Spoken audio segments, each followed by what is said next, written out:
Hey guys, welcome to episode 21 of the weekly update, the series where I talk about the paddles that I hit throughout the week. Now, the two big paddles I hit this week are going to be the BodyHelix Flik F1 and the Vatic V-Cores. Now, other than first impressions on those, I'm also going to do a power ranking of elongated paddles that I hit side by side against them. So let's get into it.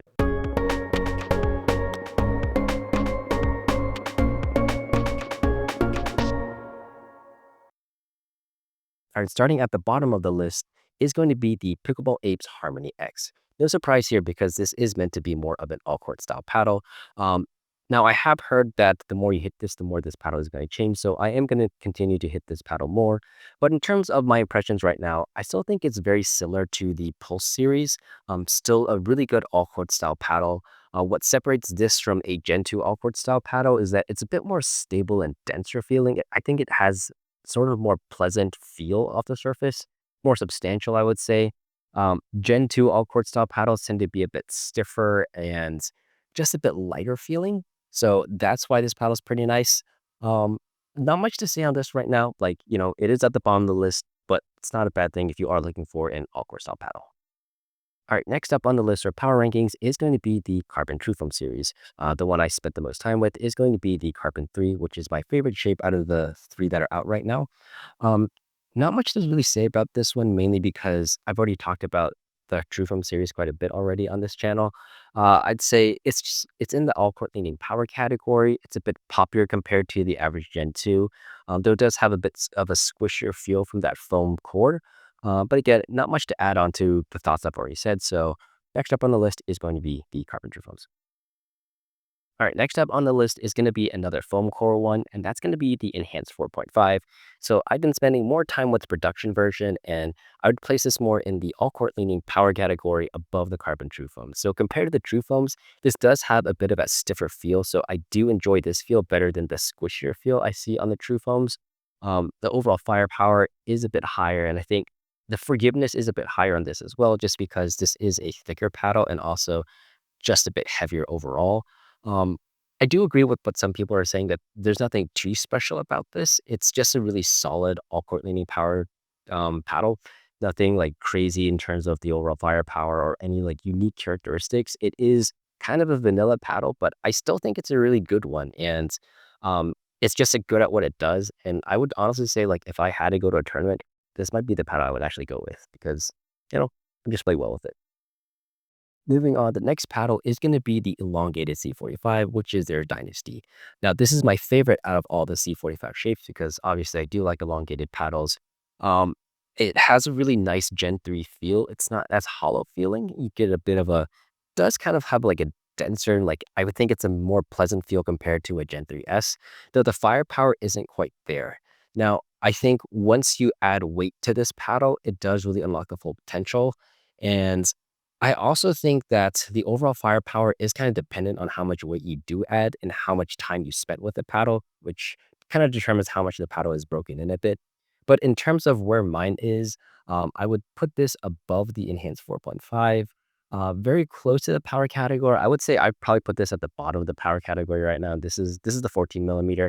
I do like this one better than the 16 because 14 isn't I think the 16 just kind of pockets the ball a bit too much for my liking, and I think the 14 is nicer, especially with weight. But yeah, in terms of overall firepower, I would put this above the Enhanced 4.5. All right, and next up on the list is going to be a bit of a tie, and that's going to be between the SLK Era and the 11624 Alpha Pro series. But if I did have to pick, I would put the SLK Eras just slightly above the Alpha Pros, though I think the difference is really small. They both have a bit of a stiffer feel from the fiberglass layers that they have. But in terms of feel, I do like the Eras better. Kind of talked about this a bit before, but just think it's a bit more substantial and there's a bit more given to the face. Now with the Power Pros, I think on paper, it sounds like it would have a bit more give, but I think it just has more of a hollow feedback sensation compared to the Airs, which is why I like the feel of the Airs better. But if we're just talking strictly firepower, these sit at, they're closer to the bottom of the power category, but this is kind of the limit of where I would say, or I kind of just dubbed this like the controllable power category. Like these are a bit more beginner friendly compared to the other ones we're about to talk about soon. All right, next up on the list is going to be a paddle a lot of people are probably really familiar with. That's going to be the Pro 4 series from Joola. Specifically, the Perseus was the one used for this test. It just does have that Gen 3 construction, so it has more of a hollow feel compared to most of the other paddles on this list. Though, because it does have those foam inserts down here at the bottom, it does hit a bit, or it does feel a bit more plush and denser, especially compared to the previous two paddles on this list. Also, because there's no fiberglass in here, so it doesn't feel as stiff as those. But in terms of overall firepower, we are starting to get like closer to the top of the list now.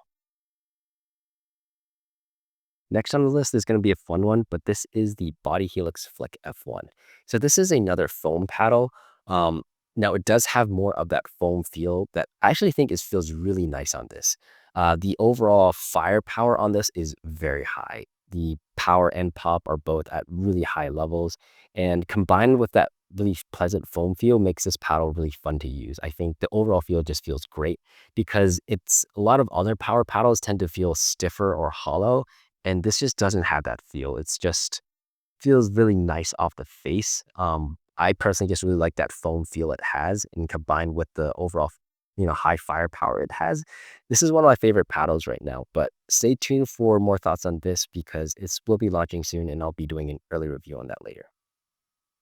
All right, this next paddle on the list barely beat out the BodyHelix Flik F1, and that's going to be the Ronbus Ripple R2 V1. Sorry, no, R1 V2. Got that wrong. Yes, this is the R1 shape, but version 2. Yeah. So this Ripple, it barely hits harder than the BodyHelix Flik F1. I think in terms of overall like power from the baseline, if I'm hitting stars side by side, I would put them the same.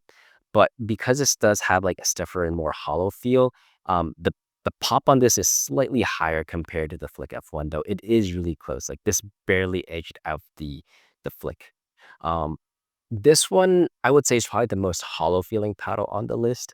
But some of you may like that feel, but in terms of overall firepower, um, right there up there with the Flik F1 is just completely different feel since this is more hollow and a bit more poppy, though I do think the Flik is a bit more forgiving compared to this one. All right, and finally, at the number one spot is going to be the Vatic V-Core V7. Now, specifically the V7 and V7 LH, as these were the ones that I hit this week. In terms of overall drive power, like serves and drives on the baseline, this was hitting noticeably harder than both the Flik F1 and the Ronbus Ripple. Now, pop is a different story because I think those are poppier compared to this. The feel does change a bit since this does feel stiffer on the drives and you feel more power there. But once you start getting into softer shots, that's when the paddle starts to not feel as stiff. And the pop just quite isn't there compared to the other two. I would actually say the pop is lower than both the Flik F1 and the Ripple. But because the power is so high on the drives, specifically on the V7 shapes, that's why this is at the number one spot right now. Now, these are just some early impressions, but there'll be more to come and more info and thoughts on these as we get closer to the release date for the V-Cores. All right, guys, that's it for this week's episode. Thanks so much for watching. I know there were some paddles that I left out, but that's because I didn't get a chance to hit all the paddles this week. These are just the ones I was able to take out. So there are some that I will include in part 2, like the Paddle Techs, Revelins, Komodos, and some of the other small brand paddles that I got to try out the previous week. So stay tuned for that in a future episode.